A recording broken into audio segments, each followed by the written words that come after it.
Empress Myeongjeong Korea. Reina Miene, figura política y trágica en la modernización coreana. Prólogo. La reina que quiso armonizar tradición y reino moderno.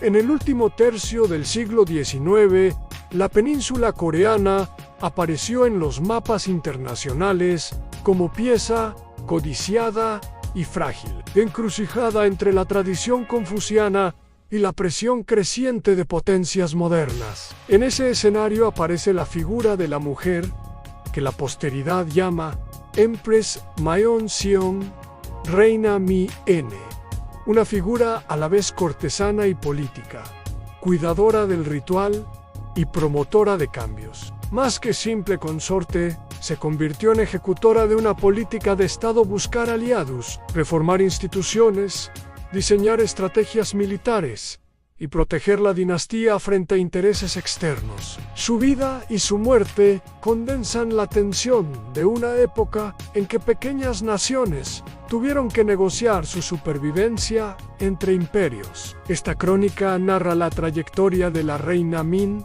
sus orígenes, su ascenso, sus reformas, sus alianzas y su caída violenta, y trata de leer en esa biografía las posibilidades y los límites de la modernidad en contextos de asimetría. Y orígenes y llegada a la corte, la filiación que abre puertas.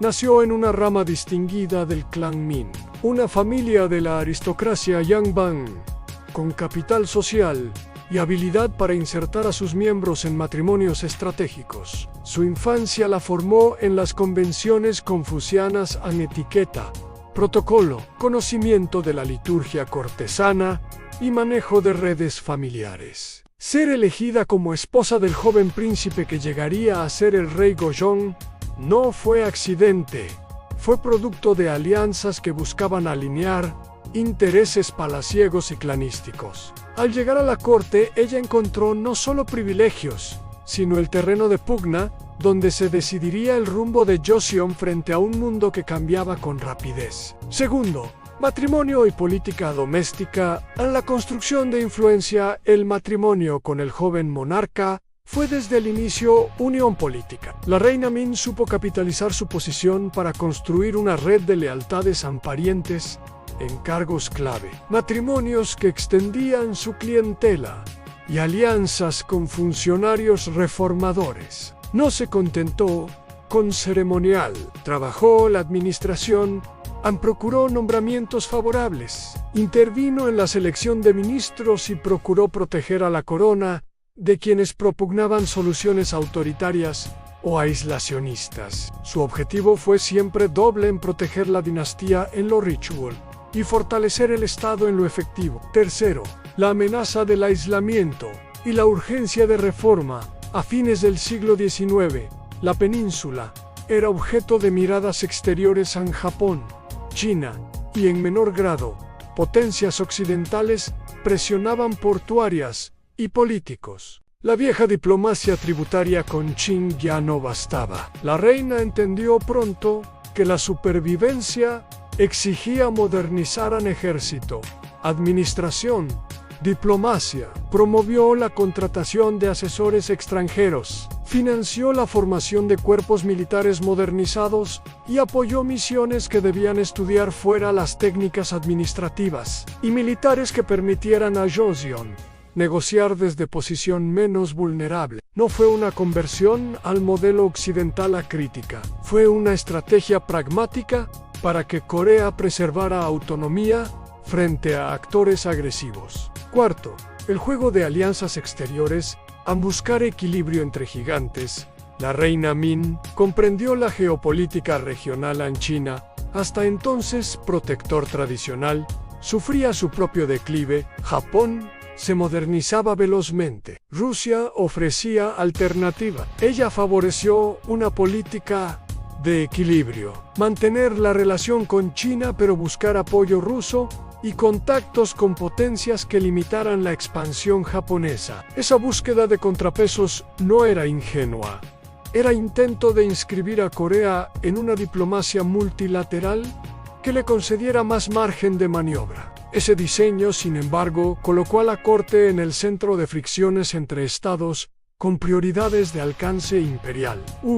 Facciones internas y la guerra por el palacio a la política internacional, se sumó la polaridad interna. En la corte confluyeron grupos tradicionalistas, defensores del statu quo, modernizadores pro-Shinao, reformadores pro-Occident, uno sobre todo, facciones pro-Japón deseosas de abrir el país a capital e inversión nipona. La reina y su clan Min chocaron con regentes y poderosos que preferían la vía de un control central autoritario o, alternativamente, la subordinación a Japón ante el palacio. Lejos de ser hogar, fue campo de batalla en conspiraciones, filtraciones, intrigas y alianzas se tejieron con la misma intensidad con que se discutían presupuestos y reforma.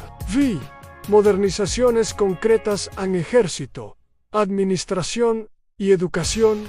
En lo práctico, la reina impulsó medidas concretas. Apoyó la modernización del ejército en compra de armamento, reorganización de unidades, importación de estrategias de entrenamiento. Promovió la modernización fiscal y administrativa para dar previsibilidad a la corona. Apoyó la apertura educativa, que incluyó la formación de jóvenes en el extranjero y la contratación de instructores. Estas medidas no eran cosméticas, buscaban crear capacidades que permitieran al Estado coreano resistir presiones, pero también exigían recursos y tiempo, dos factores que el calendario histórico no siempre concede.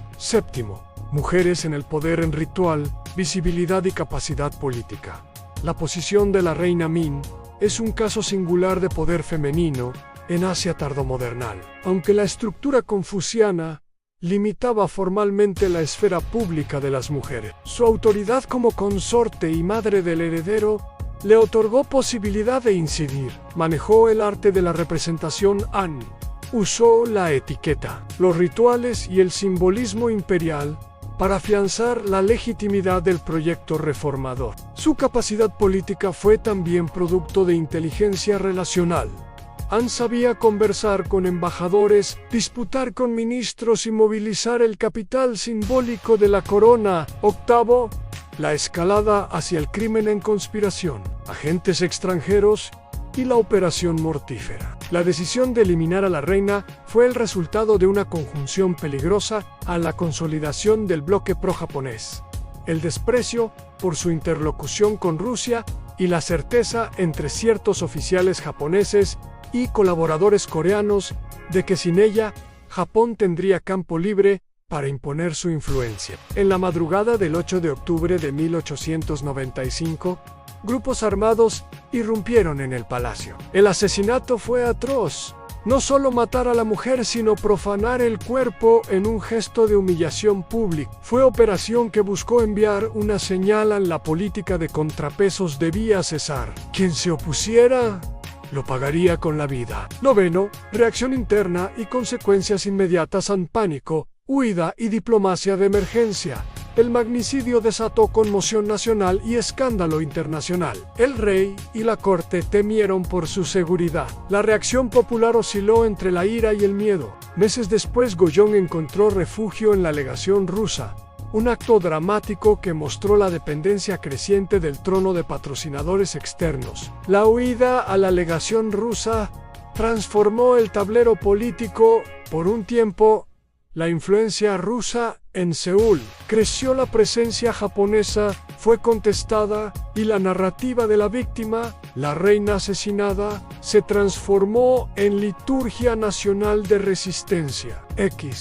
Legado simbólico y política de memoria mártir, reformadora y advertencia histórica. La figura de la reina Min se convirtió en emblema nacional, mártir de la autonomía, ejemplo de coraje femenino y símbolo de la modernidad truncada. La memoria la reclamó como heroína que intentó proteger la soberanía mediante reformas. Historiadores la han leído como política astuta y, en ocasiones, como figura ambigua, cuya apuesta por aliados exteriores tenía riesgos. A largo plazo, su asesinato no impidió la expansión japonesa. La anexión completa de Corea en 1910 fue consecuencia de procesos más amplios. No obstante, su figura perduró como motor moral de movimientos nacionalistas durante el siglo XX y como recordatorio de la violencia imperial. Epílogo en lecciones sobre modernización en tiempos de asimetría.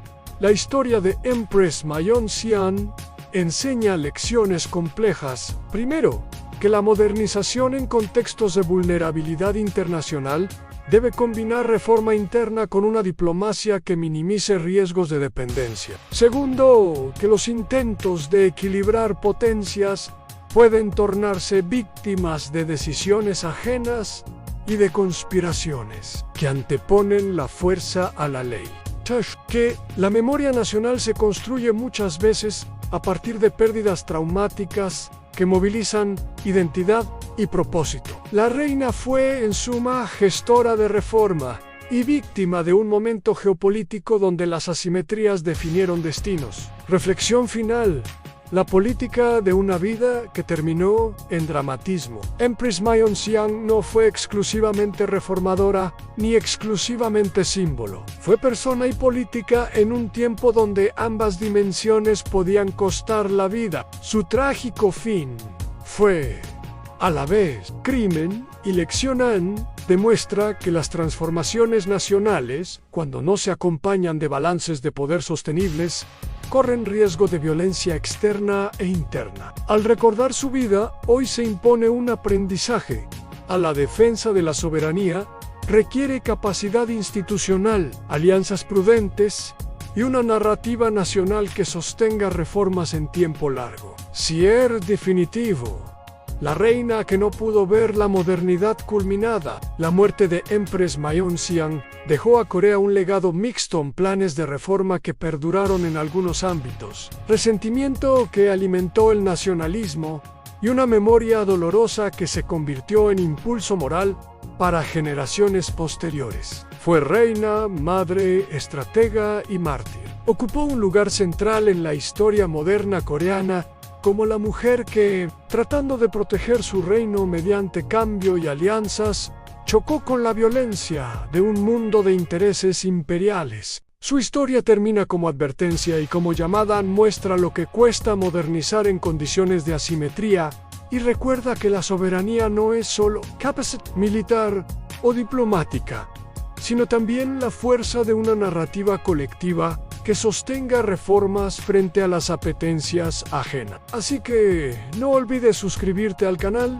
y darle like al video.